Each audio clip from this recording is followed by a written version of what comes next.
জাহাজ কিংবা বিমান হঠাৎ উধাও।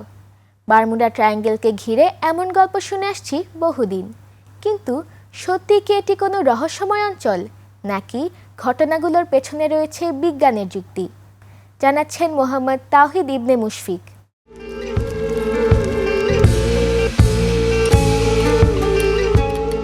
উত্তর আটলান্টিক মহাসাগরের ফ্লোরিডা, বারমুডা ও পুয়ের্তো রিকোকে যুক্ত করলে যে ত্রিভুজ আকার এলাকা তৈরি হয় সেটিই বারমুডা ট্রায়াঙ্গেল। এটি বিশ্বের সবচেয়ে আলোচিত রহস্যময় স্থানগুলোর মধ্যে একটি।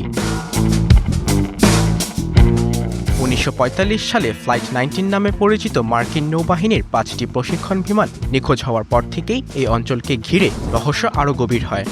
এরপর বই, সিনেমা আর নানা কাহিনীতে বারমুডা ট্রায়াঙ্গেল হয়ে ওঠে কৌতূহলের কেন্দ্র।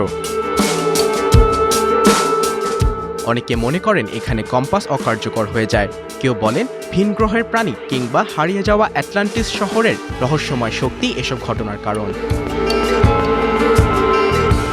তবে বিজ্ঞানীরা বলছেন ভিন্ন কথা।